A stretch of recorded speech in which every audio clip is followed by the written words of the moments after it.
Yeah, and hopefully we will bring something more than the meaninglessness of that comment to this segment as we go speed round week 8. And let's start with that Jets-Chiefs game. LeVeon Bell, dumped by the Jets, picked up by the Chiefs, played last week, 6 carries, 39 yards against the Broncos. LeVeon Bell will most definitely what versus the Jets? Ball out.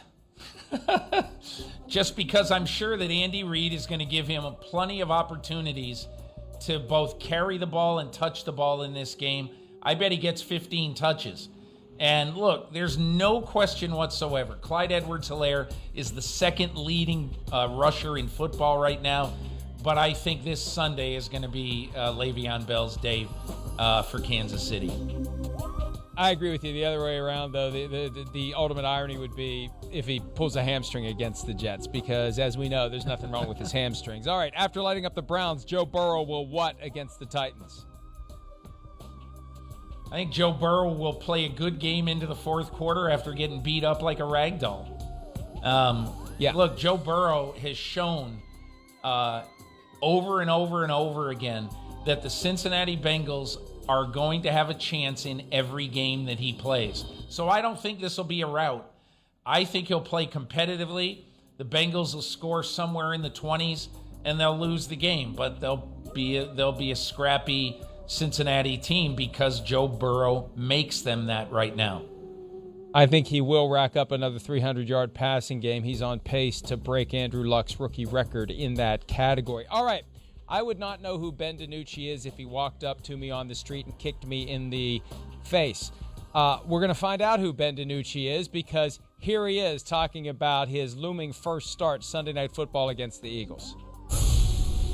For me, this is an opportunity of a lifetime. I think, as a rookie, a 7th rounder, I think, coming in, you see Dak and you see Andy at the top of the depth chart, and you're like, hey, there's no chance that, I'm going to be on the field this year, but, hey, this is 2020. What else do you expect? Here we are. And week 8 of my rookie year, I've got a chance to go out there on Sunday Night Football and do what I love to do. So I couldn't be happier and more excited.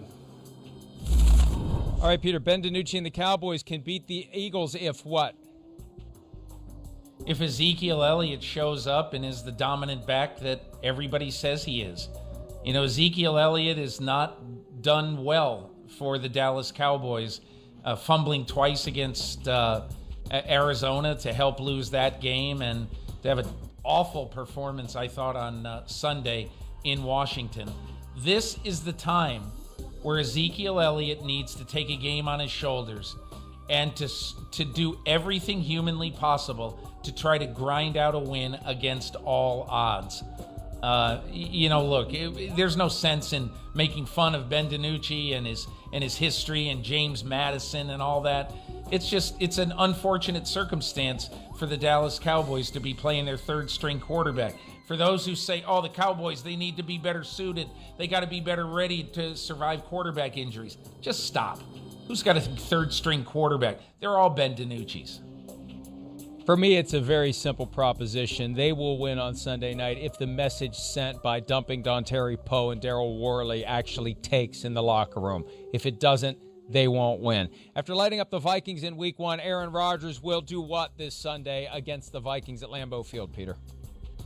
Light up the Vikings in Week 8. Now that he has Devontae Adams and he is getting very familiar with the rest of his nobodies, including Robert Tonyan or Tunyon. Is it Fonyon or Funyon, Mike? And look, he has made, I so admire what Aaron Rodgers has done this year, because instead of coming in all pissy during the season after they take his successor, or who everybody thinks is successor, he has come in and say, hey guys, it's a sunny day, let's go play football. I'm incredibly impressed with his attitude all season, and I just think they're gonna beat up the Vikings on Sunday. I agree with you. I think he will have another big day, and I'm surprised that the spread is only 7 points because I just don't see the fight in this Vikings team, especially in light of the way they started and coming off of the bye. I think they're just checking boxes until they get to the end of the season. Current state of the Lions at 3-3, and who were buyers in the trade market for Everson Griffin. The current state of the Lions is what? I mean, they're basically on the edge of a cliff, like a lot of teams are.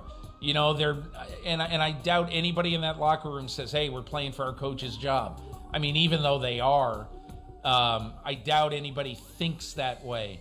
The way I look at the Lions right now is that I was really impressed last week when they hung in, got the break at the end, and then Matthew Stafford does what he's supposed to do. Have a clutch drive in the fourth quarter, which he's had many of. And to me, I look at them and say they're going to be a threat to be a 500-ish team because they have the capability and they should have the defense to be a 500 team, even though they haven't played at that level so far this year.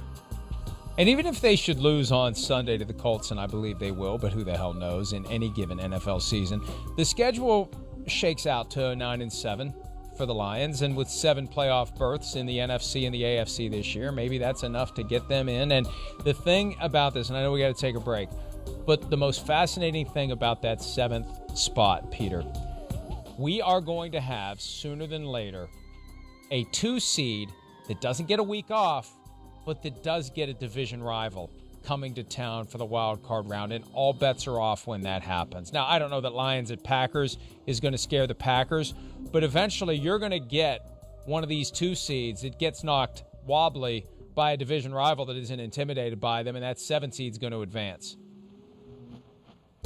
I guess so, but I think the most interesting part of playoff seeding this year is whether some team makes the playoffs and only plays 14 or 15 games. And you do the playoffs. You do the playoffs by winning percentage instead of win-loss record. That's the thing.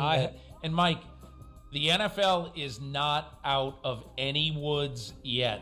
It's been great through 8 weeks, relatively speaking, but there's a whole lot of trouble in the last 9 weekends of the football season.